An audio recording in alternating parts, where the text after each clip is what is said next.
Well, meeting, join me in pledge of allegiance. It's flag.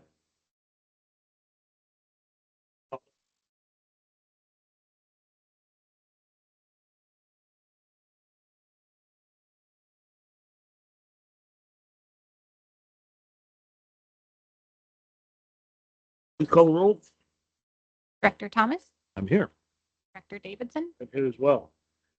Is there any public comment here today? Public.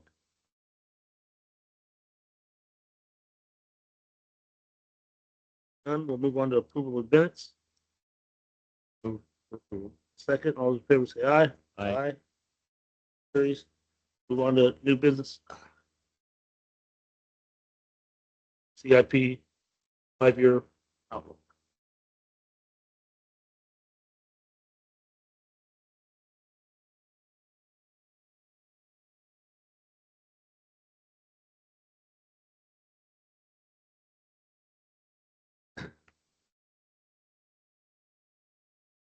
Good afternoon. So normally we pass it in a 3-year, but felt like we could do a 5-year now. Give us a little bit. These projects span over multiple years. I thought it might give a good outlook on what we got coming up.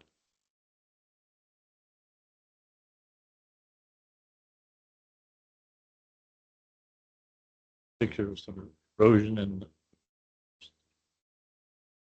Probably our AB tank line ditch.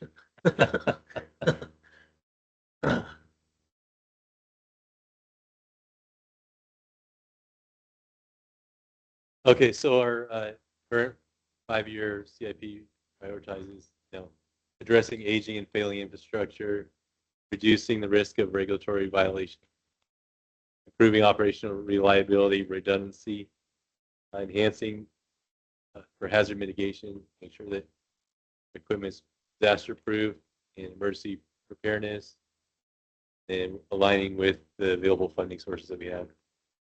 So a lot of our projects, you guys know, are financed not just with our funds, but loan funds, federal and state grants, partnerships with FEMA, USDA, Army Corps of Engineers, and trying to get in with the Bureau of Reclamation on some grant funding opportunities.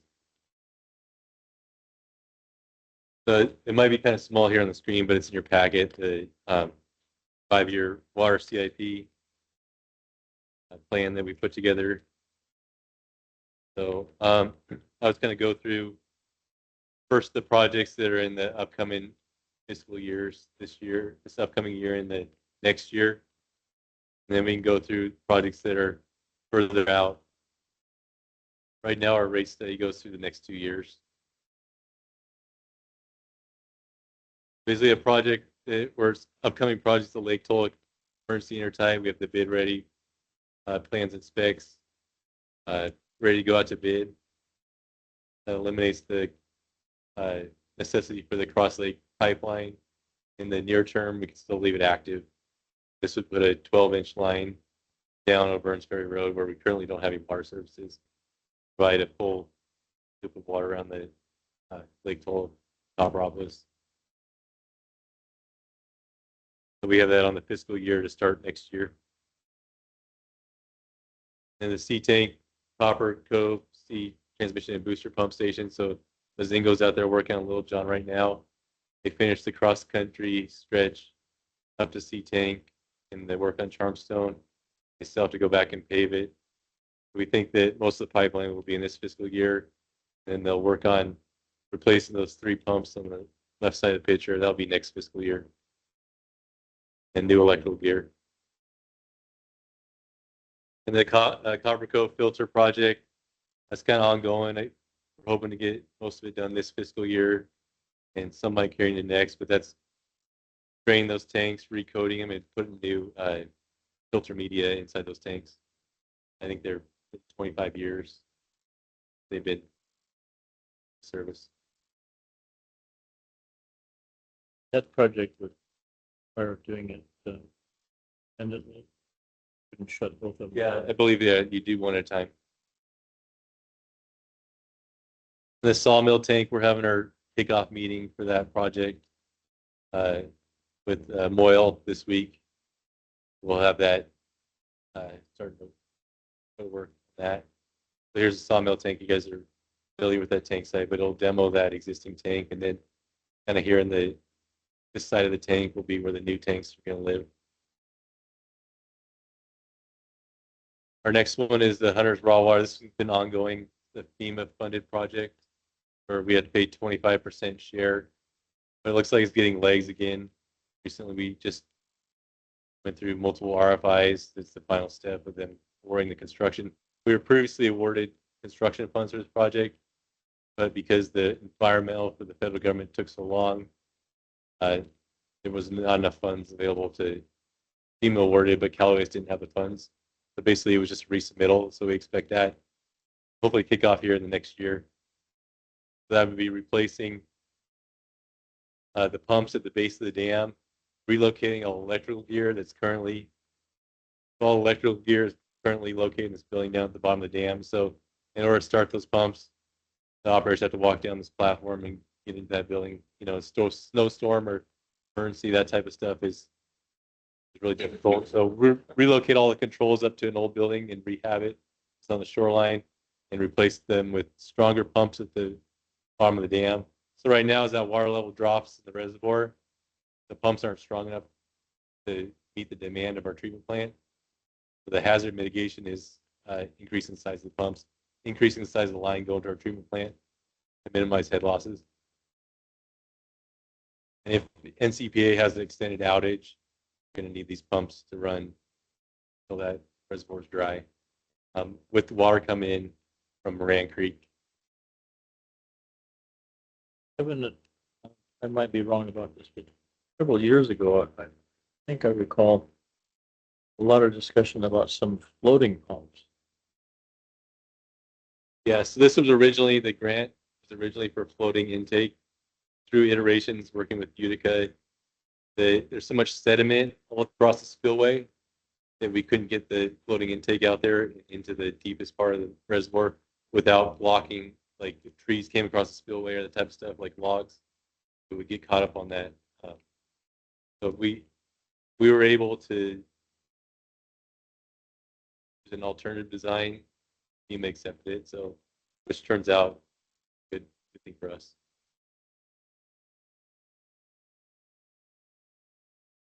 Big Trees Pump Station. So we submitted a FEMA hazard mitigation grant for this.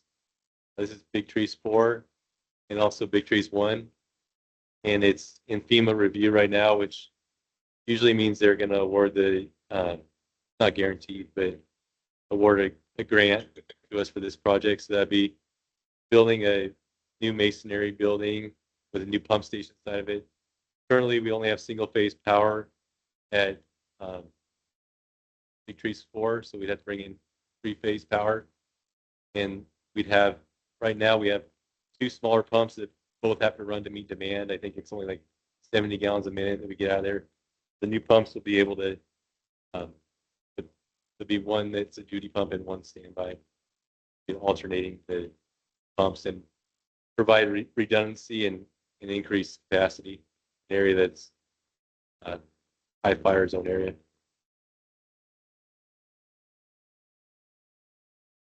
Then we have Timber Trails tank on our CIP. This is the last redwood tank that we have. So this feeds mainly the Timber Trails RV park, which I think there's like 500 mobile home RVs in that. The campground, which I think originally is more like a resort type thing, but I think a lot of people live there permanently. So it's there's like but we don't really consider that in our calculations for the area, but there's a lot of residents out there. So it's a really important tank. Really undersized, and the pump station that pumps to it is undersized also. It's also in the middle of the forest. This project would replace this with a steel tank and upgrade the pump station to meet the demands. Also, we have no remote controls of that pump station. We have no SCADA, so we can't monitor the pump station. There's no backup generator at that pump station either. So that'd be all the improvements that are necessary to bring this system up to standards. The pump station would be $1 over $1 million, and the tank would be probably 1.7 billion. That was the number that we submitted to the U.S. Bureau of Reclamation for the grant. It also includes some pipeline replacements. How many customers? There's about 500. Well, it's one customer, and then actually a couple customers on Sheep Ranch Road, and then the main customer is the Timber Trails RV Park, which has a 3-inch here. There's 500 spots in that location. This is right on the edge of a disadvantaged community. Actually, the tank's in a disadvantaged community. It extends from Sheep Ranch, but the RV park is just outside of it, so we're trying to justify how we can account for that.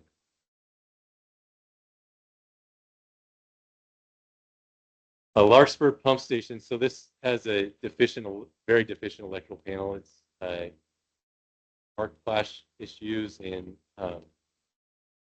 all the issues involved with the electrical panel. But I know that this is one of the top priorities of our electrical department to get that panel replaced.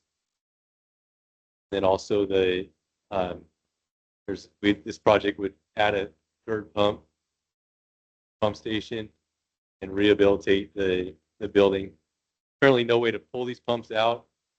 There's originally like a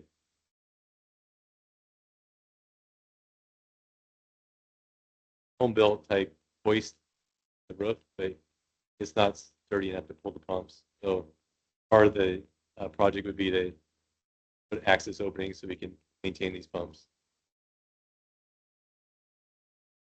And it's also prone to like flooding in there and stuff, so we have to improve the drainage for the core drain, that type of stuff. But this is really critical pump station. It pumps up to Heather Tank that feeds most of Forest Meadows.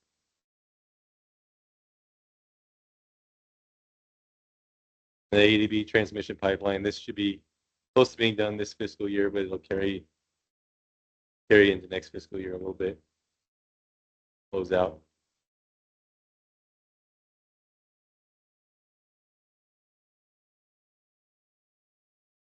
The Wallace tank, so this is the same, this is tied in with the sawmill project. So we got the pre-construction meeting this week. We've released the tanks for fabrication, and that should be done. They can't start on that till pretty much till next fiscal year because we can't take it out of service during the peak demand time because our temporary tanks are better to do it during non-peak season.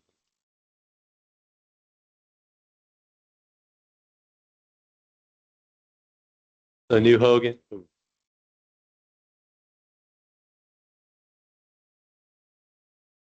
New Hogan Reservoir. So this is a project that we've been talking to I don't know what went on at DC last week in regards to this project, but this is one of the projects that we're looking for the Section 219 funding for to build a pipeline directly from New Hogan to feed our treatment plant.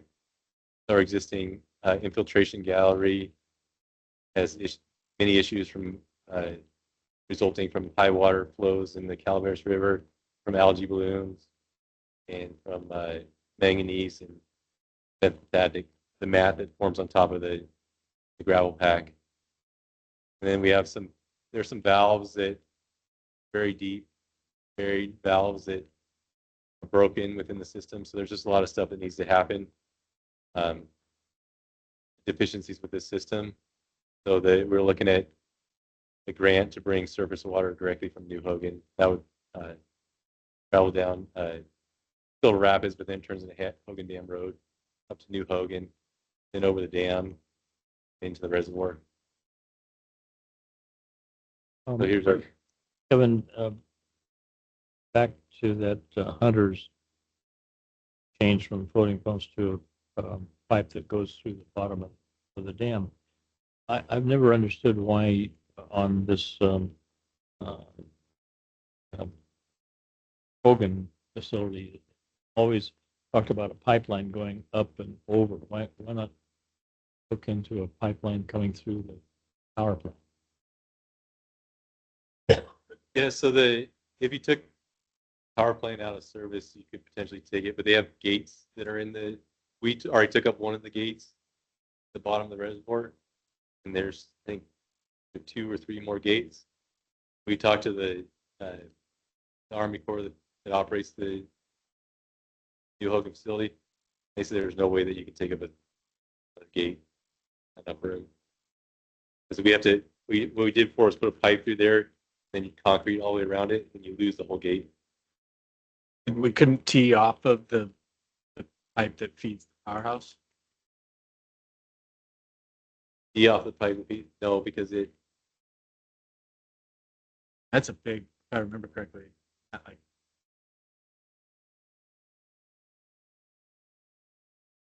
stock that feeds the powerhouse. It's probably bigger than that. yeah, that could be that was one of our alternatives that we had on here.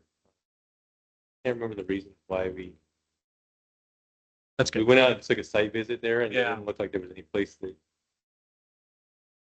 connected to. But yeah, they'll label on here.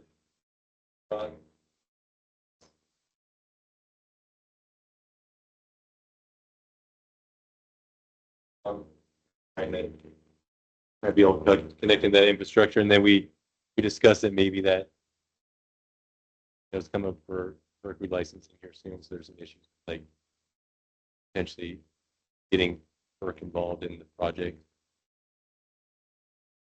It'd be nice because there's had a little bit of head pressure there at least. Have to have pumps in. I do recall we looked at it, but we'll take a more detailed project. Jeff and I could go put that T in. We'll try to get you out of here early today. That just, please look carefully at that because you're going to have a pipeline on the surface or slightly below the surface. What a nightmare. That would go There, yeah, observation. there's a picture I have, like, there's an existing pipeline that goes down into the reservoir right now, and the road's graded a gentle slope. So there's actually you actually build a road going down into the reservoir. You could set pumps at several different stages, for high level and low level, but it's similar to Copperopolis. It has kind of similar pumps that you got over there. Yeah, that definitely it's possible connecting the bottom of that. Well,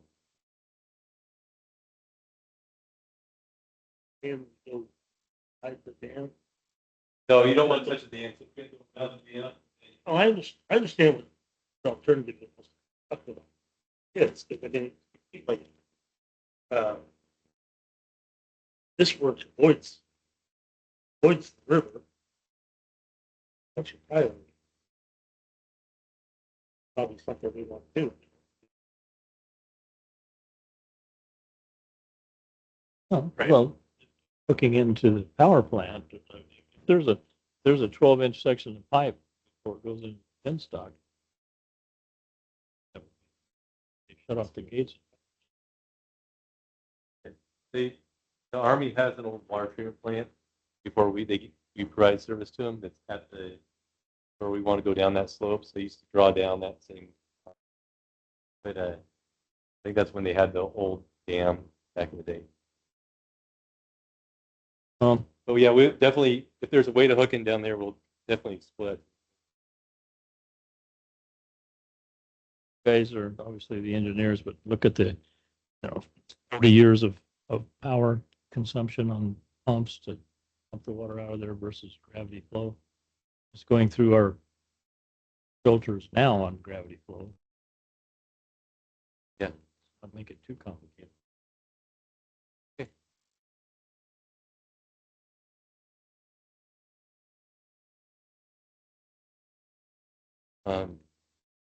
The next one here is a Jalen filter number 6. So as you recall, over the past few years, number of years, we've rehabbed all the other filters of Jalen. This one's due for rehab. It's been a 20+ year time frame. So that's filter number 6.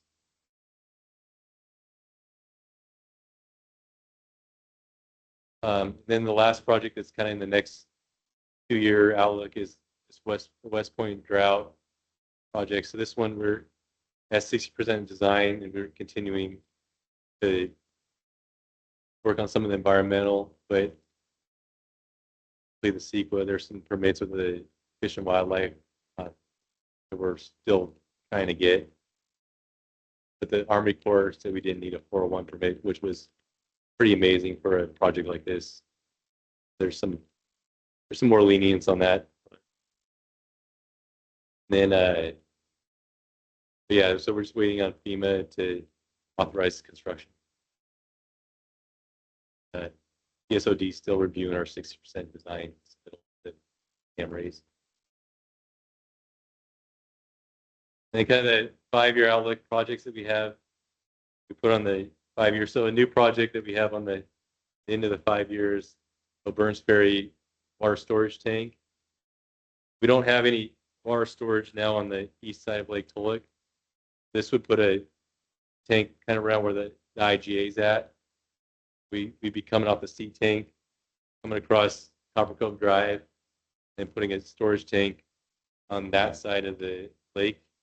That would provide pressure stability, additional storage. So we had to take, we had to make repairs on line on Copper Cove Drive, somewhere else within the system.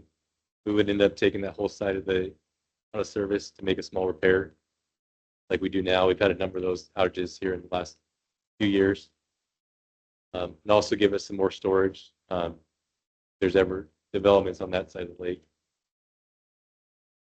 And the Hunter's Clear well has been on kind of on and off the CIP for a number of years. I think we have a picture here. Yeah, here's the existing Hunter's Clear well. It's the main tank at our treatment plant. This project would construct another tank. You'd have redundancy, and you can come back and rehabilitate this tank, recoat it. Then the Sawmill pump station is very aging pump station that we have up. It's very critical too. It's pumps from Sawmill tank all the way up to Dorrington, tank 1 in the Dorrington pump station. So it's these pumps that kind of exhausted their useful life, and they could use some upgrades on capacity. We have a really nice ductile iron main going up to Dorrington, and pumps are being able to get water more quickly up to the east half of our district, and that is massively critical. And other projects we have here on the 5-year. So Hathaway Pines, Sunrise Point, these are some of our oldest distribution systems up in the Avery area. So they're really old steel, tar line steel pipes, galvanized pipes, some old asbestos pipes, and they're in very poor condition. So we're looking at kind of starting to do some more pipeline replacements based on age and condition. That's one area we want to target, is getting that section of pipe, and we can actually put some hydrants in the high fire zone area. Right now we only have the dwarf hydrants, and the fire department can't hook to those, so they have to go all the way down to Highway 4 to get water. Hunter's water quality improvements. So we've had number of disinfection byproducts, and they're starting to kind of resurface here recently.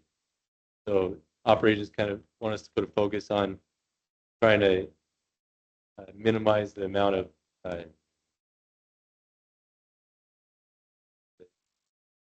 POCs that come into our system, because the Kenny Jenks did a study here recently, and the TOCs could be a contributing factor to the amount of carbon in the water, maybe from pine trees and pollen and that type of stuff that comes into a treatment plant. That reacts with the chlorine, creates the disinfection byproducts. These disinfection byproducts are difficult to eliminate. So we're looking at creative ways, maybe activated carbon or something like that could remove that from the water stream before it gets treated. Moran valve automation replacement. So we have a trouble valve on Moran Road. and located between Pine Brook Lake and Flying Acres on that side of Arnold. So this valve is a solenoid valve that's controlled by a radio. So currently, Pine Brook Tank has a radio connection with this valve, and it basically the radio tells it when to open and close to control flows of the tank. So during these winter storms we've had, and even when we don't have winter storms, we've had issues with this valve because it's got basically runs on battery backup. So when the power goes out, we almost lost Pine Brook Tank this last storm. So the idea would be to replace this solenoid automatic valve that's way down on Moran Road, replace that with a PRV there instead. And then up at Pine Brook Tank, we could put the valve actually on the tank. So it'd be like a level valve, so hydraulically controlled valve. So it would eliminate this radio station, eliminate the issues with backup batteries that we have in the radio. So pretty much eliminate it and just put a new altitude valve at the tank. The Sheep Ranch water pump station. So this is in Sheep Ranch, a small community we serve. There's basically there's this diversion pipeline that goes along the top of this rock ledge above Sheep Ranch Road. It's an old diversion, and then it goes into a small pump station that only pumps about 30 gallons a minute through a 1-inch line that goes up through the steep canyon to our water treatment plant. So the pipeline is aging. The supply of water at 30 gallons a minute is a big problem because we can't refill that tank when there's any kind of depletion on the tank. It's definitely not enough water for fire suppression.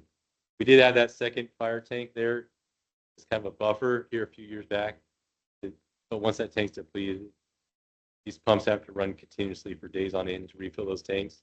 They're not really designed. They'll overheat when they run more than, they're, I think, they're only really designed to run for a couple hours, and then they're egg pumps.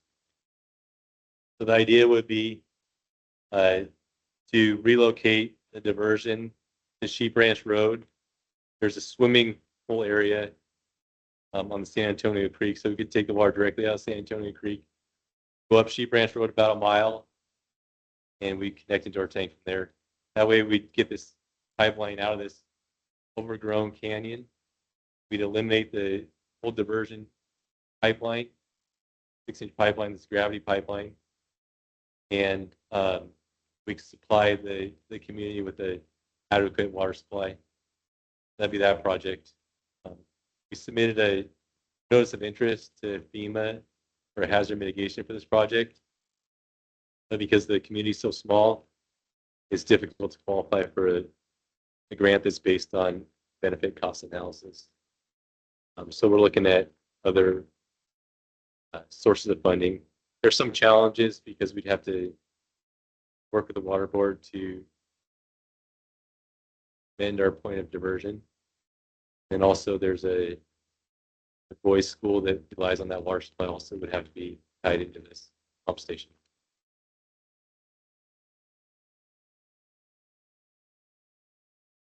And then the other projects here, we already talked about the sawmill tank. I showed pictures of that earlier.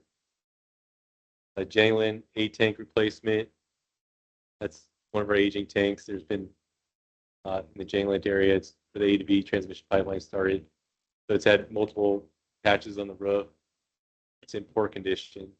It needs either rehabilitation or with a roof replacement or entire tank replacement. Ideally, we'd have a second tank there. But budgetary over that real estate. The same with B tank. Wallace water supply reliability. So we currently have two wells there in Wallace. So as time goes on, the level in those wells is dropping. We also have manganese issues in Wallace. They're difficult to filter out. So this project be twofold. It's either we have a third well that's never been proved.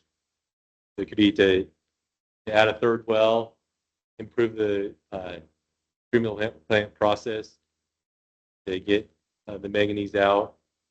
Right now, it's not regulated to a degree, but we anticipate that eventually will be. And then the other option would be an interconnection with Spring Mud at Comanche. They have a water treatment plant a few miles away from us. So that project would be to bring a pipeline Wallace over to us. And I think there's some kind of talks with East Bay Mud on looking to study how that could possibly happen. That's that project. That's still a few years out on the CIP. And right now, we're just looking at kind of planning, design phase of that project.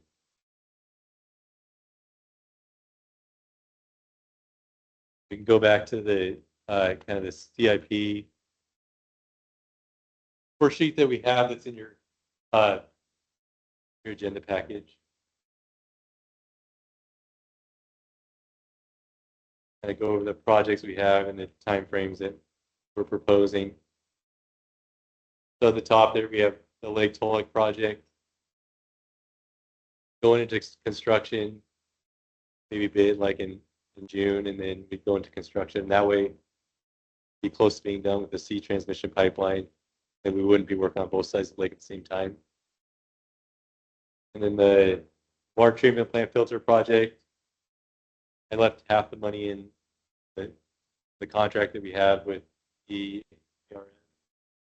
that project. So in case they don't finish this year. And then we have the Burns Ferry tank project on there that's in the 5-year outlook. And then we get to Evans Pass, the sawmill tank that's in construction now. Hunter's raw water, split over the next 2 years.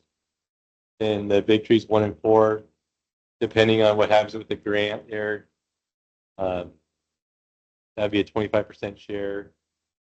Do both pump stations or use our own funds. We may have to kind of what we can do to maximize what we have, and maybe we can only get one done.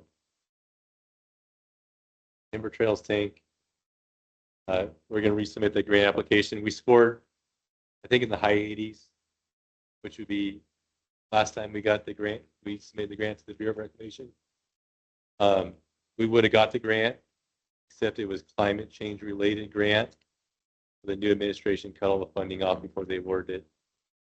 So this time they've redone that grant application with the same amount of money. We anticipate that we'll score just as high.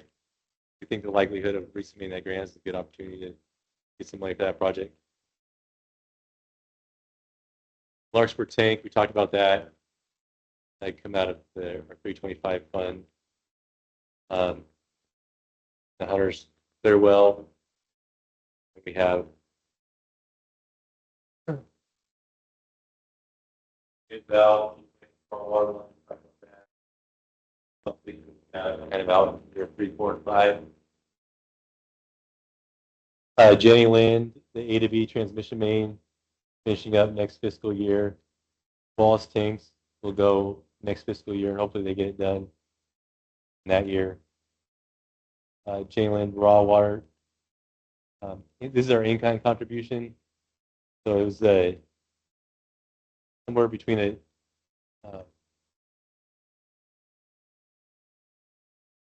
we put $5,000 in there. Yeah, you have to show that on your CIP, the Army Corps. And then we got a tank. And so actually in the Janeland area, we anticipate getting capacity fees for that area coming in here. That could help potentially be a cost for that. And then we also have some restricted funds available for the water in the Janeland area. That would at least get us to where we get the preliminary design done. And then Janeland filter 6 rehab, the B tank, Wallace. I don't have A tank in here. I think A tank actually landed in 31, 32.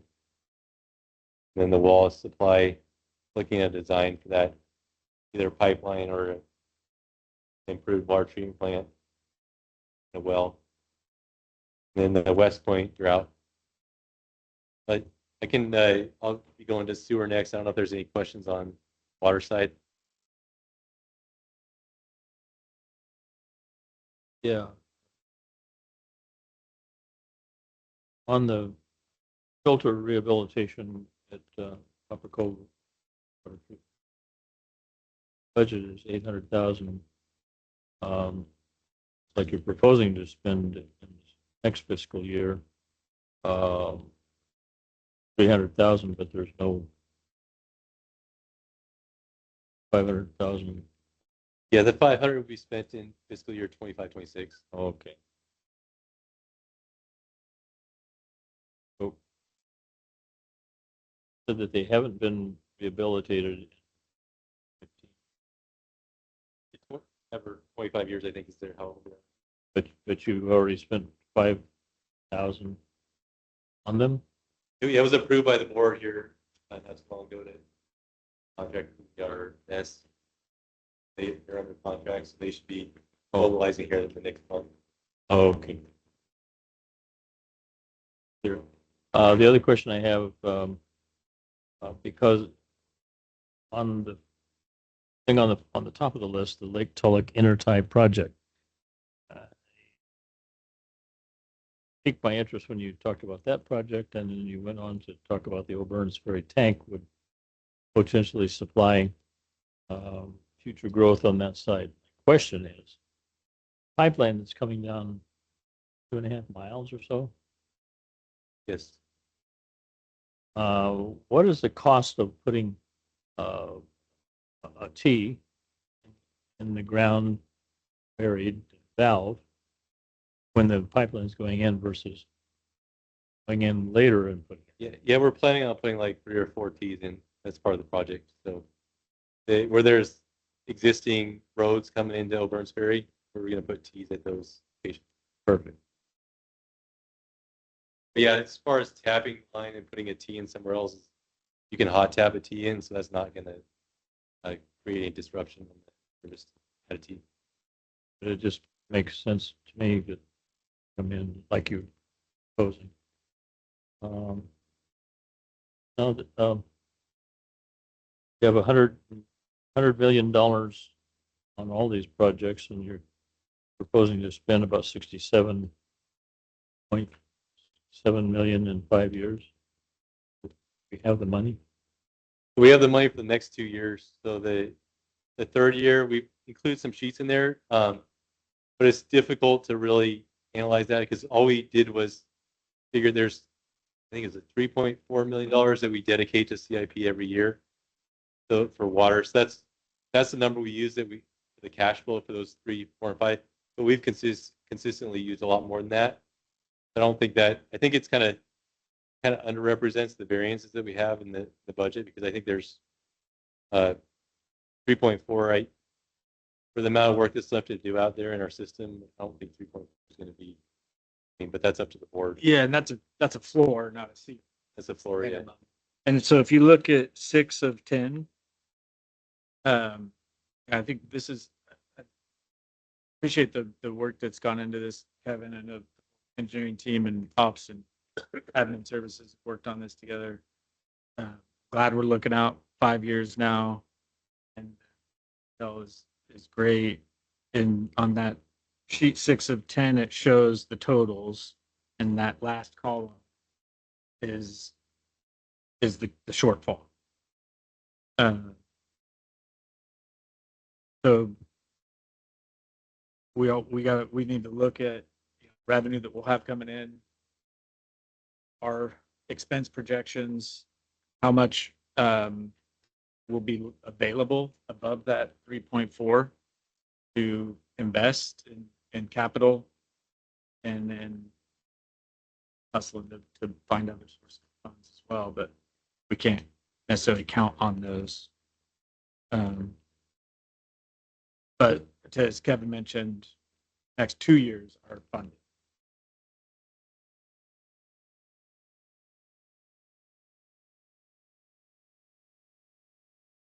Okay. go on to the wastewater. Yeah, and we'll kind of, at the end, we'll kind of summarize some projects that we're kind of looking at potential grant funds and other sources of funding. So to kind of help offset some of those costs. And this is just a side note, but while we're looking at it, those last two columns before the variance column, I think the titles are a little bit confusing. Because really the 73 million is the project cost. Total project costs, right? Yeah. And 44 million is the total funding that we've identified. Is that accurate? Yeah, that's from the CIP loan number one in the restricted funds or whatever fund source it come from. Oh, okay. Well, we could talk about that. We might want to think about how we. Okay.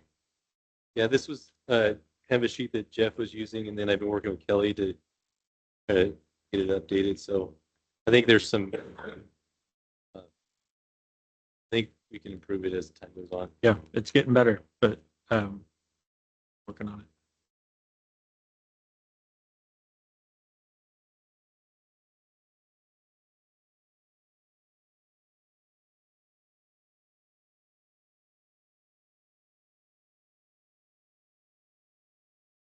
Okay, so now kind of transitioning to the sewer side. So we have a few projects that are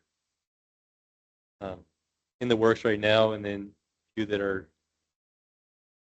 been in the works for a while, and there's fund issues that we're trying to sort out. So we'll go through all that kind of in detail. So here's the Arnold secondary clarifier. So this is the copy of the month.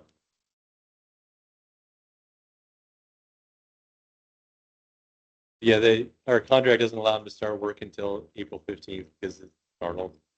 But I mean, we could give a variance for that if it's weather's nice. But so the KW Emerson's work on this project. It's USDA funded projects. There's a lot of rules and restrictions on even this pre-construction meeting schedule is challenging with USDA. But moving forward and so good. Here's kind of layout, the digesters. I think we've probably shown this a few times, the clarifier. New RAS, WAS pump station, new mechanical building. There's a lot to unpack. It's going to be a lot of work in a small area. Copper Cove, staff, tertiary filters. So on the left side of that, there's that main area that's in white. That's the covered or tertiary facilities live right now. And then on the left side, that's the staff unit that district staffs can install, part of an in-kind contribution. And then on the right side, that's a new blower building, electrical building, the new sand filters, continuous backwash sand filters. And yeah, the existing UV is underneath that canopy also. So we'll use that existing UV. The idea is that, so here's some cool pictures. This is a fabrication shop where they're putting together the staff right now. I think it's somewhere around here actually. Their headquarters is Roseville, I think. Yes, they're putting together in Roseville. So we might go take a trip up there actually to see what they're doing. Yeah, this is kind of basically a package treatment plant. We have to build a concrete pad, a bunch of underground piping, that type of stuff. All it. This is the dollar amount you see on the CIP. That's just for our in-kind contribution. That's not the total project cost because the way it's done right now is the Army Corps sends out the contract and they hire the contractor. So the money doesn't come through us. So we don't reflect the total project cost on our CIP. So everything on that skid is being overseen by Corps? So this is our in-kind contribution. So us in Hydroscience the ones that are doing this part of the work. So Higher Science did a very detailed analysis of the submittals. There was a lot of fine tuning that's involved in making sure the wear heights, all that type of stuff is very accurate on this. That staff unit has to be set to exactly the right grade or it doesn't work properly. So we'll be hiring a surveyor to come do that survey out there to make sure our construction crews get it set to the right grade. That's what's $4.2 million looks like. Yeah, it's about $1.5 million for that, a little over $1.5 million for that unit, and then our work to install it. Yeah, so the 4.2 doesn't all go into just that. But it was a lot of work for us to get the Corps to allow this. But it's nice to see some actual construction happening on that project rather than What is their new philosophy? building infrastructure, not people. What? Awful idea. I mean, We Good haven't on- seen it come yet, but it's good on the Corps. every meeting we have, it's another plan that you have to submit or another paperwork you got to do. So it's just, but it's a process. We'll get through it. So this is the BIOLAC that we've been talking about. This was we had this on the last time we did a 5-year update, and then the commitment we made was to get it designed. That's done. The environmental's almost done. Then we're submitting a grant application for treatment plant consolidation with Valley Springs to try to generate some money to pay for these improvements. You know, what you see on the left is the new BIOLAC. You can see it's about half again as big, and it's got improved, got dual integral clarifiers, and we'll be able to get a lot of production out of that. And then as time goes on, we'll bring on the existing BIOLAC to double up the production.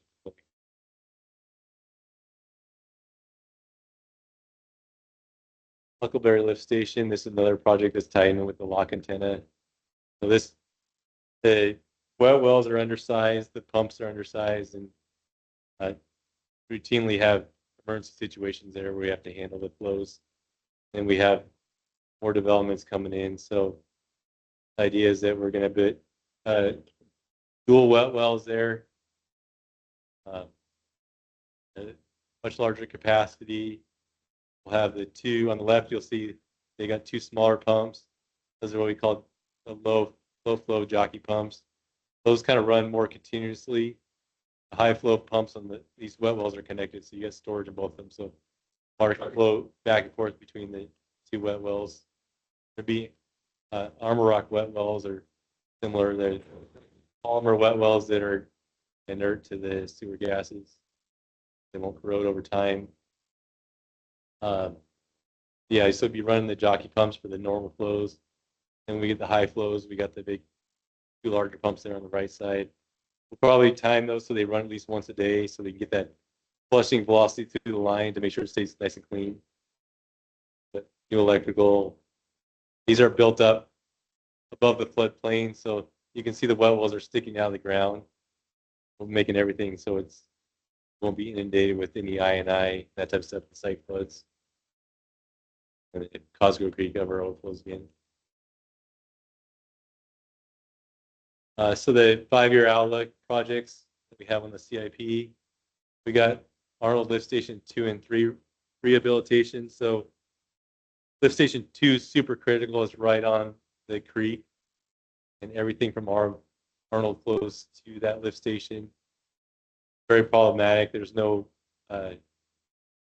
emergency storage there, so it overflows. It goes directly into the creek. The pumps are due electrical. We don't have, I think we have SCADA that controls it, just tells us high level alerts. There's no flow meters, anything like that. We can't really determine if there's issues, you know, especially when we get in these winter storm conditions, rain on snow events, that type of stuff. We get a ton of flow down to that, our lift station 2. And the wet wells are basically, they're beyond gone, really bad condition. And with lift station 3, that's over by White Pines Lake, close to a water body also. Takes all the flows from White Pines, surrounding areas, and pumps it to the force main that goes through, not the force main, pumps it into there's a section of force main, and it pumps it into the gravity section that flows through the old golf course there in Arnold, between Snowshoe Brewery, towards White Pines. Super critical project. I think if you talk to our collection crews, those are some of our most problematic lift stations. Sequoia Woods Mountain Retreat Force Main. So this is a new one that kind of came about with our master planning effort in Arnold. So right now we have Sequoia Woods Mountain Retreat. It's over at kind of above the golf course in Blue Lake Springs. We have 100 EDUs there that are on these 2 old leach fields. They kind of sit on this bluff above a bunch of, I think they're mostly VRBOs and stuff that are there along the bottom of the our leach field. So the leach fields are in bad condition. We have limited space there. Our crews have to go and alternate between the 2 lift stations on a weekly basis because you get the hydraulic overload of that system. The only saving grace there that saves us most of the time is that not a lot of full-time residents there, but when they're there, the wet weather conditions don't help. Kind of open to the public because there's no restrictions there, so you get some people vandalizing every once in a while. But this project would be a consolidation project with Arnold Wastewater. So we pump from the Sequoia Woods to Arnold. There's grant funding. I think the only unused grant funding from the state revolving fund over the last few years has been for consolidation projects, like we did in West Point, and we're proposing Valley Springs is going to submit for. We consolidate 2 treatment plants together. In this, we go after a state revolving fund grant to run a pipeline from this to Arnold, and it would go through the Blue Lake Springs, Flying Acre subdivisions. So anybody along that alignment can connect. There's a lot of nice homes along that alignment. People might be wanting to get rid of their leach fields and connect to our system. They could pump into our system. The Copper Cove lower and upper cross country force main. So this is a force main, the huge bottleneck in our Copper Cove area. We also have sections of gravity that they're connected to this. Their manholes are pretty much disintegrated from sewer gases. So that would be part of this project, be to rehabilitate the gravity section. But this is a 6-inch force main that connects lower and upper cross country. So it's maxed out currently at 6-inch. Right now we use the emergency wet well storage. The handle flows it, can't push through the force main. Very high velocity, which over time is going to disintegrate. We could scour the inside of that force main. It's kind of in a remote cross-country area, so the project would be to upsize that force main to probably a 10-inch line. That would allow for to handle the existing flows plus the future flows. Copper Cove lift station rehabilitation. We still have a number of these dry can lift stations, especially around the lake, down 16, 17, and lift station 12 and 13. Some are on the bench. These are prone to overflows. They have a small manhole, and they go into this kind of pumps that are in this dry can. They also have safety issues with confined space entry, all that kind of stuff we've talked about. The lift station projects we've done. But there's a couple of priority lift stations that have been addressed that we need to kind of do a similar lift station project. I don't know that we need a force main for those projects, but it would be lift station replacement. Wallace wastewater treatment plant improvements. So currently we have trickling filters at the West Point treatment plant. And so these don't work very well to remove the BOD, which is the biochemical oxygen demand, basically how dirty the water is. So the bugs live on these, they're supposed to live on these trickling filters. As the water spills over it, it pulls the BOD out, but the filters are not the correct type of filters we have there, and they're not effective at removing the BOD. Plus, we get a lot of septic tank overflows. That's a step system. So we only take the liquids from the septic tanks. We don't own the septic tanks. We don't maintain them. So people that are maintaining their lift stations, we get a lot of solids coming through there. So part of that project could be to capture some of those solids before they get into the filters that aren't designed to handle solids, and also improve these filters so we can get the BODs below the threshold that we're required to the land disposal. And also there's been a lot of treatment plant also has a lot of drainage issues around it. So the waters will run underneath this building and the floors cracked up. There's settlement issues. I don't know if it was because the soil around these filters wasn't packed well, but I mean, there's floors all completely cracked up, destroyed within the building. So, and it's delamination from sewer gases also. So there's some stuff that needs to get done there. Keep us within compliance, and just kind of long-term issues drainage issues that are going to continue to get worse. Southworth treatment plant rehabilitation. So we have some restricted funds, the Southworth area that we want to utilize to. We don't have very good comms there at Southworth, so our guys can't. So that's the one treatment plant they're not at all the time. So they make site visits there periodically. So if they had better comms, controls on a treatment plant, they could remote in there. They could. They wouldn't have to make so many trips out to Southworth. And also the plant kind of sits in a low area, so there's some drainage improvements that we kind of asked to make with that money we have available. That's drainage improvements around the treatment plant in low-lying areas.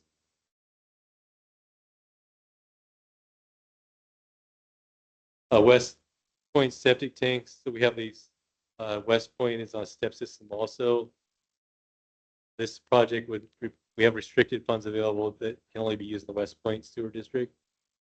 So we could use that money to replace. There's these old plastic ball tanks. They're like cylindrical tanks where the sewage from the house comes in the bottom of the tank, kind of floats up. The water comes off the top. Got some kind of screen mechanism that gets clogged up really easily too. So it'd be replacing these tanks that don't provide good separation between the solids and liquids with a conventional concrete tank that has the center divider that meets our standards and is adequate and can separate it. Also, we have to go there more often to clean these tanks out because they're a lot smaller. So it's just more cost to maintain these tanks. So if we can enlarge the size of the tank and get better separation, it would help with our collection system. Our collection system is really small there. Some of it's only like 2-inch and 4-inch pipe, but it gets clogged easily if there's solids coming through. We also get a lot of garbage in those tanks. That clogs up that screen system is in those small tanks. Now the 6 mile of the Vallecito Force Main. Right now, the community of Vallecito is a separate permitted facility from Vallecito. We pump our septic tank effluent through a 2-inch line, 2.5-inch line, flexible line that follows Highway 4, then goes along Angels Creek, goes to Angels Camp. We have to pay Angels Camp like $50,000 a year or something. $6,000 a month. Also, it's a lot more than that. It's like $70,000. And this line's prone to leaks. It's right along Angels Creek. We've had some discharges in the past that we've had to report to the water board, discharge into the Angels Creek. So the idea would be our Vallecito plant is just up the road, Highway 4. either redirect the flow from that lift station either up along Highway 4, one manhole in Vallecito, or we go cross country and maybe get closer to the Vallecito main lift station. The project would be to kind of eliminate that. It could also be considered a consolidation project because they're under separate permits, so it could be eligible for a grant. But yeah, we could run a new pipeline instead of replacing the existing 2-inch and having to continue to pay Angels Camp to treat our sewage. We could maybe about the same distance we could go up to our treatment plant. Did you say that the size of the pipeline that goes down to Angels is a 2-inch? Yes, and it's got these funky air valves on it. It's some of it's been repaired with duct tape. 2 and 4?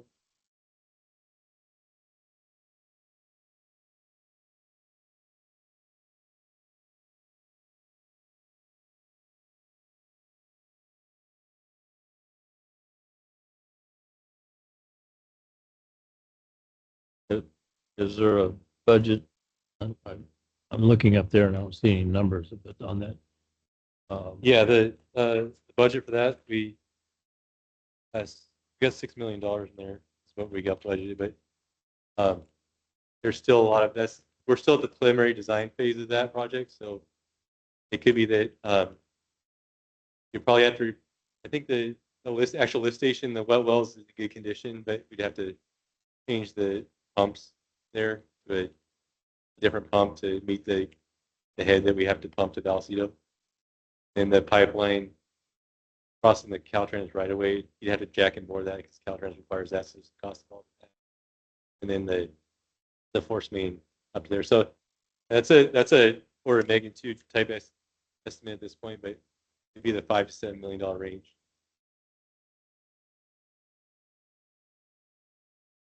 How many months? At 6,000 a month. 6,000.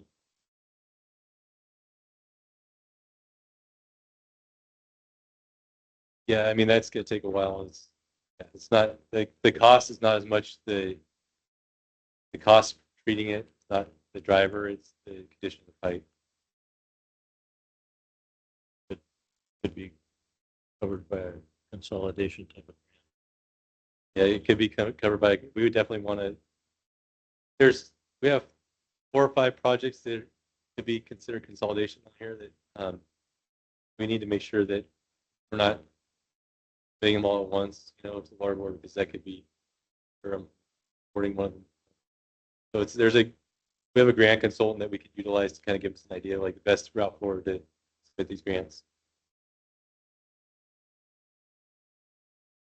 Now the Vallecito collection system, this one, I think talking to Damon, this was originally proposed back, I think 20 years ago.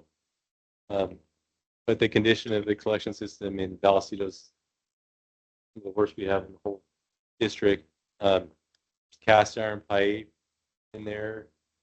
There's we got hydraulic issues, some pipes that probably need to be relayed because we get surcharging in the system. A lot of these people in Vallecito, they have once again they got the septic tanks and they're in the low-lying areas like Coyote Creek and stuff, so we get a lot of I&I coming in there. So part of this project could be to convert that collection system to a conventional, because our Vallecito treatment plant we could use some solids there for our treatment process. Right now, we have to add this molasses type solution to our treatment plant just to get the bugs to where they can actually break down the solid, break down the supernate, which is the liquid that we get.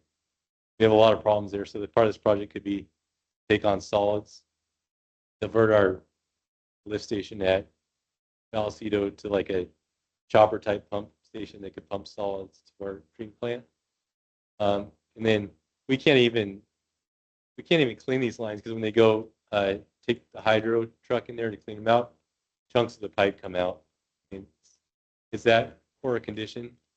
So I mean, Amos has really put a lot of. I think every time he sees me, he's like, "When are we doing Vallecito?" Because it's just in bad shape. So there's options to do combination of relining the pipe. We could do like a cured in place pipe liner. If the pipe's not degraded enough, we can line it with like a blow up that goes into the pipe, cures over time.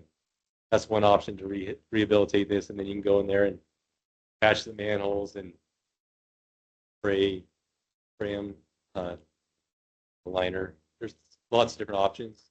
They vary in cost depending on what level of rehabilitation you plan on doing. It's definitely one that we've targeted for the next 5 years.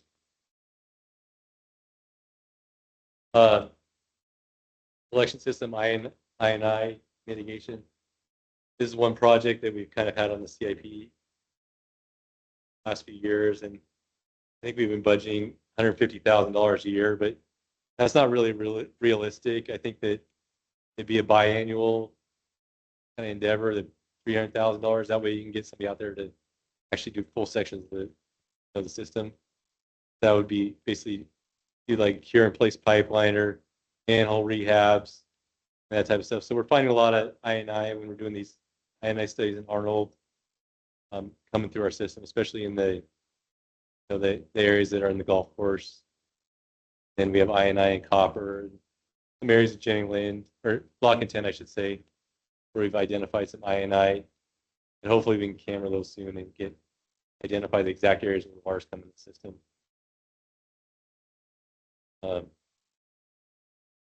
That's the kind of 5-year outlook of projects that we've kind of met with operations and kind of try to prioritize what we think. There's some projects that we took off here that we think are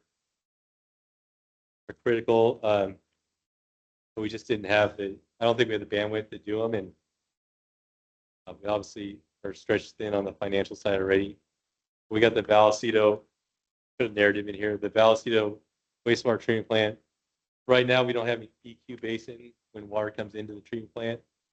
Basically, our guys have to improvise. We have an old chlorine contact basin that if we get too much water coming at us, it basically backs up into the collection system. It backs up into the sewer lines in the road because our filters can only take so much water, and we don't have an EQ basin to like stabilize. So if you get a huge rush of water in, basically we can only take a certain amount gallons per minute into our filters, so that'll all back up unless we can divert it somewhere else. So this project would be to build like some kind of basin or tank at our treatment plant, so when the water, it would kind of stabilize the flow that comes into the treatment plant. So that's super critical because they're fighting with that all the time, constantly. And then we could add another filter to kind of maybe try to improve the amount of gallons per minute that we get through there, so that we can take some of that peak off when we get that flow coming through there. We also haven't been able to kind of shut our filters down regularly. They're only supposed to run for like, I think, 8 hours at a time. We've kind of gone past that threshold a number of times, so that's a critical project. Yeah, there's many other like long-term projects that we got in our 10-year outlook too. But I try to prioritize the 5-year.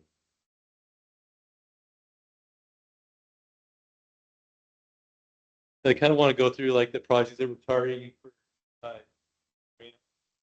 So we have the Hunter's Raw Water, which we were already awarded the phase 1 grant, which was the design. So they paid for the design, FEMA did. And then we expect to get the construction funding here hopefully soon. That we'd only be responsible for 25% of that, the cost there that shows on that line. Big Trees 1 and 4. The FEMA is really happy with our Cal OES is really happy with the proposal that we submitted for the hazard mitigation for Big Trees 1 and 4 replacement. So we think we have really good BCA, which is our benefit cost analysis. So we think that project is very awardable by FEMA based on other projects that have been awarded. We're hoping to get that grant funding for the construction of that here within the next year. Timber Trails, like I said earlier, we submitted a grant application for 50% of that cost. Last year, they pulled the funding. last year, but they gave us a score that we would have got had that funding not been pulled. And they were pretty clear that had the funding not been pulled, we probably would have been awarded that grant. So the same funding opportunity just came out last month. So we'll go resubmit that, the grant for that. The Sheep Ranch raw water line and pump station. This is the one where we said we could relocate the diversion down to the San Antonio Creek where it crosses Sheep Ranch Road. Eliminate that 1-inch pipeline that pumps to our treatment plant 30 gallons per minute. With the new pipeline that is able to meet, we're able to refill those tanks and then within guidelines that are established by fire protection rules and regulations. Then we have inland raw water. That's our in-kind contribution, but that would be a Section 219 project. And then the Wallace Water Supply Reliability. So they award that grant to us for the higher project cost. We're just waiting for them to finish the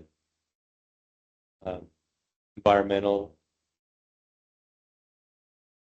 review and the EHP, Environmental Historical Preservation Review. Once that's passed through NEPA, then we expect to have that construction funds award for that project.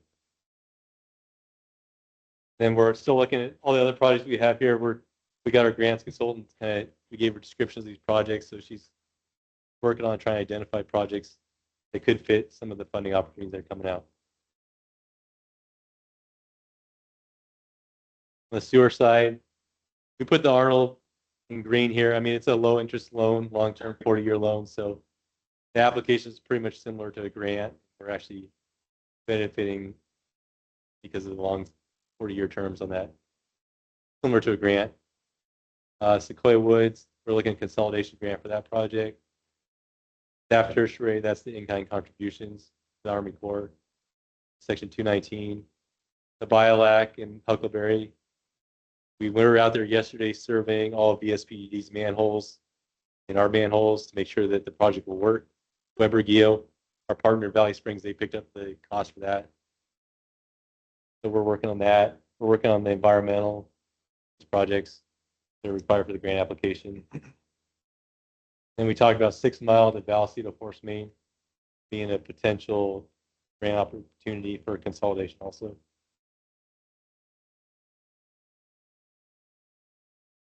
Here's kind of the list of projects that we just talked about there. I'll highlight it.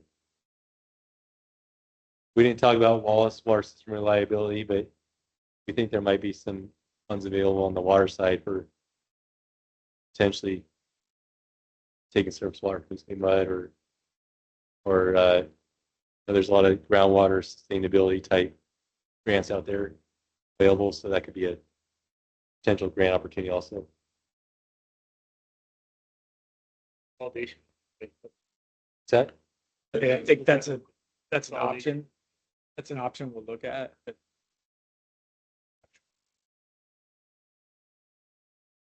we're looking at trying to maximize the money we have with, matching funds and that type of stuff. So there's a lot of work to put grant applications in, and it takes a lot of our time away. So there's a give and take. If we don't think we're going to be successful, we probably won't go after it. Then we've been talking a lot here recently about long-term asset management. This ties in with the operations department too. But our maps and our database for our infrastructure, they're not, I think MMS is great for what we've been using them for making sure we have our service requests and our maps and USAs and stuff. But I think on the engineering side, we're looking at a lot of new rules that we talked about at the last engineering committee with the USA. We have to have accurate maps. There's also been a big push in the industry to kind of go to using Esri and GIS systems to input a lot more data into that system. You know, age of the pipe, the condition of the pipe, you know, the condition of the pump station, the age of the tanks. Get all that stuff into the GIS where you can build a database. You can look at long-term asset management so we can plan, you know, beyond the 5 year. Right now we have a trying to repair failing infrastructure to get to the point where we can plan for what the cost is to replace this long into the future so we can look at the big picture. The life cycle cost analysis on the our infrastructure and, you know, the best plans we can have for longer term. I mean, we're doing a really good job working with operations and stuff and master planning efforts to identify the projects that are in the CIP. I think we have a good grasp on that. I think long term we can use the technologies that's available now to assist us in this planning effort. We've been talking to HDR and other consultants about plan forward to get us to that point. That's something that we kind of want to budget for in our next hearing budget. Trying to get the GIS information. It probably involve doing deep dives into our as-builts, doing some field surveys to verify the grades on the as-builts because everything's kind of built at different datums over the years, and then get our maps where they're accurate. Where when we get these USA tickets in or we get requests, you know, we can accurately map those. We can build accurate hydraulic models without having to do a bunch of legwork every time. There's a lot of benefits to this, and I think it's something that I think the engineering department would like to invest in. They kind of improve up our game to like utilize the advanced technology that's available now.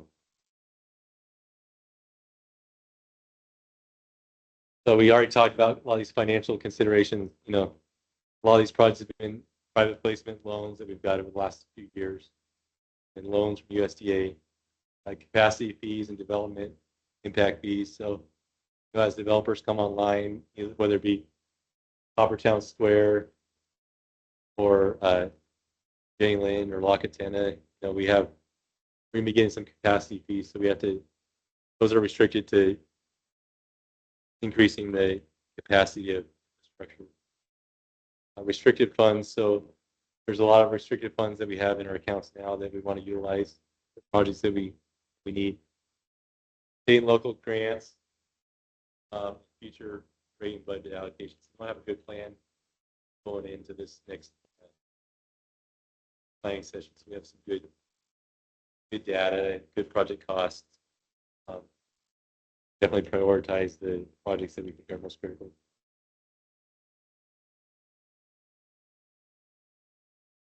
I don't know if you had any questions on these spreadsheets, but I can try to help answer them.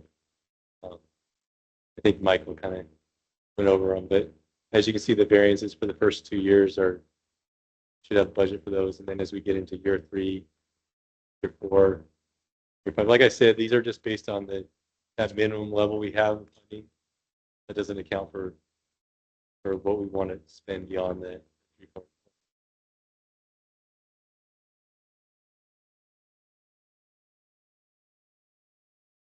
I have a suggestion. Okay. Yeah, go ahead. I think the fluctuations in the annual projections on wastewater are a little too much. The fiscal year 28, look at 5.5 million budgeted, 29, 20.5 million, and then back down to 11 million. So I'm just looking at where we might, I mean, the big one is La Contenta. I think that would be probably, I mean, I think that's very optimistic as far as the timeline. If we're looking at grant funds, a consolidation grant from the water board, probably. Yeah. So maybe pushing at least some, if not all of that, for the next fiscal year, but then possibly look at Arnold Lift Station 2, 3, Southworth and West Point septic tanks goes up a year. I know we'll have to look at the availability of R&R funds for that, but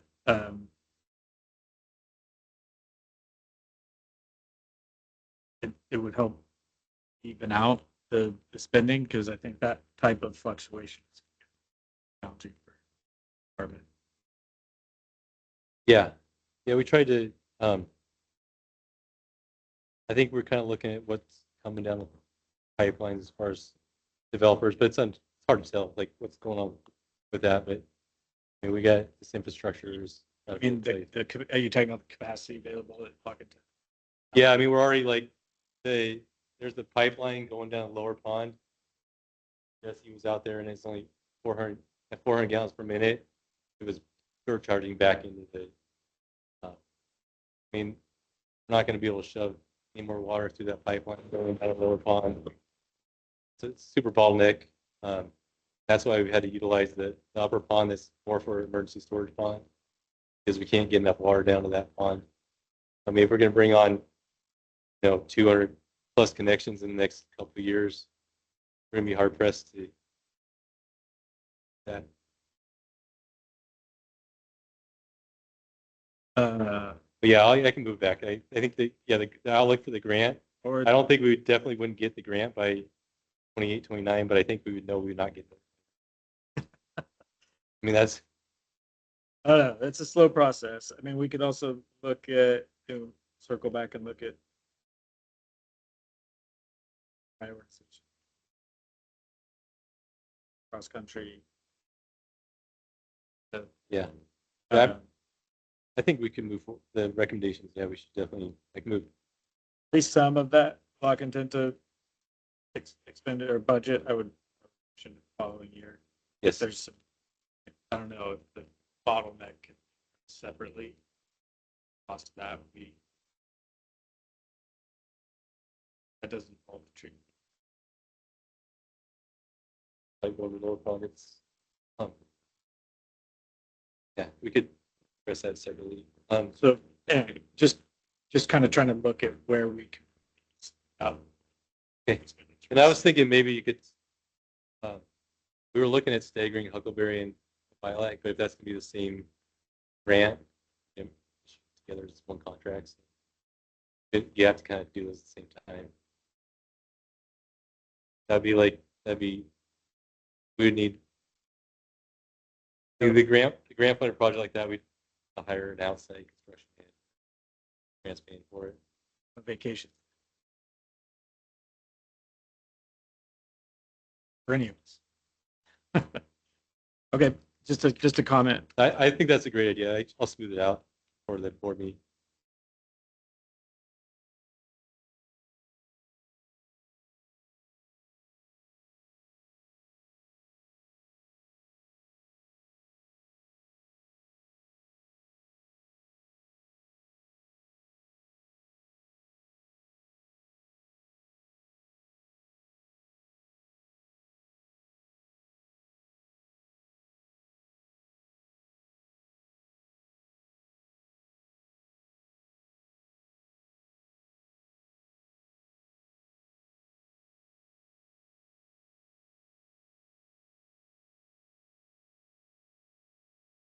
Yeah, we've had recent structures online. We had one just last year that's bad. And it's in a really inaccessible area to where it's at right now. Yeah, I mean, I think we should definitely be a first for a grant as soon as possible.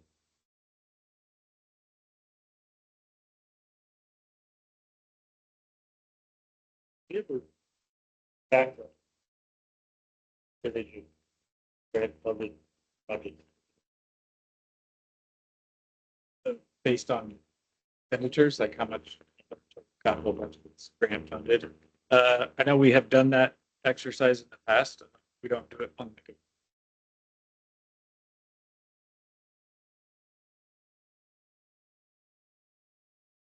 Here, mostly finishing up consolidation. Yeah, we don't,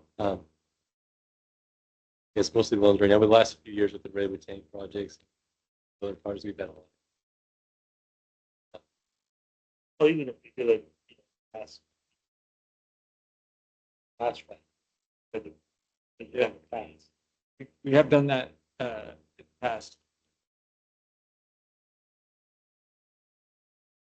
Hopefully next year, West Point regulator and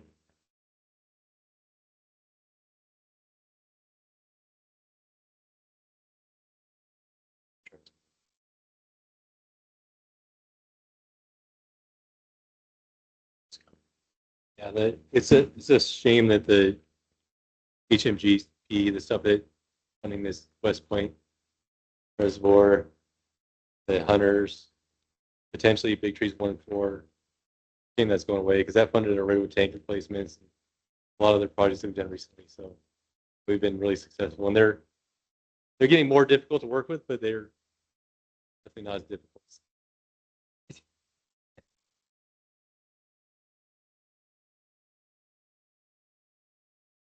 go back to that well until it's dry.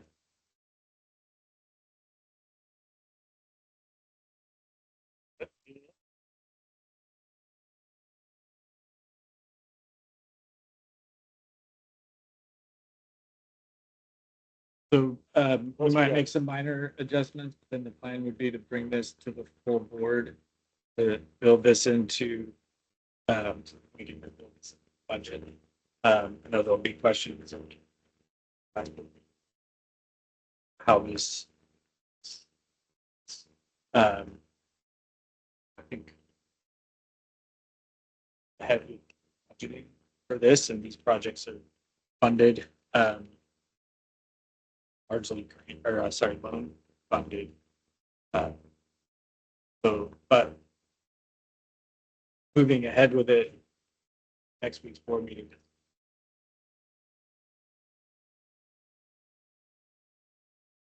We have a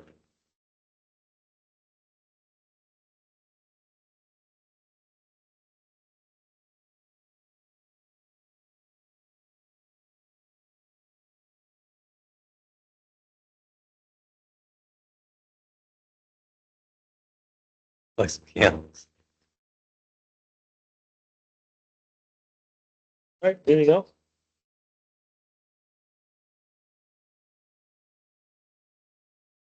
That's good.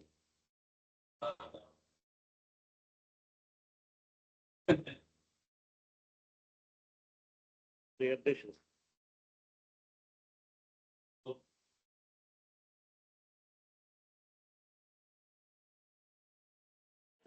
Thank you. Have any old business? Any comments, General Manager? no, other than, I mean, I have to talk about it more later, but we are big pumps at public.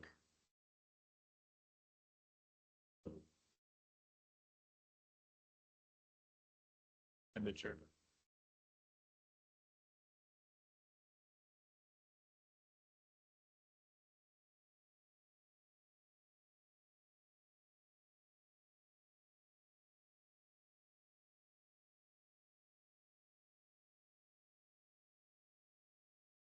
Any comments?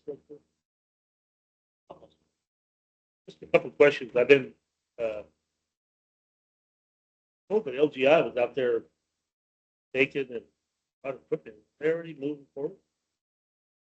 They're planning to start here soon.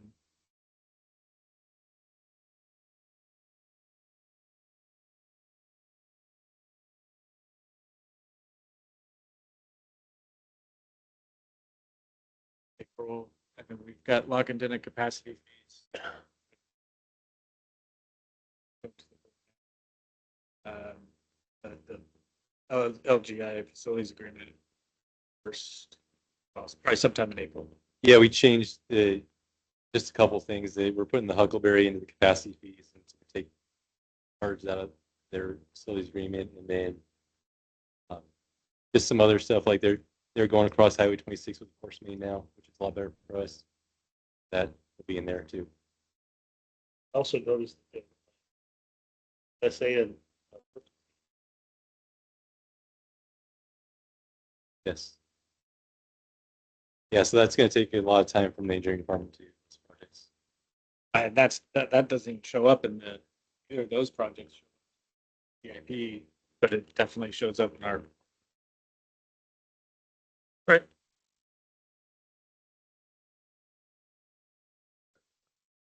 Next committee meeting, May 5th. He's adjourned. Thank you.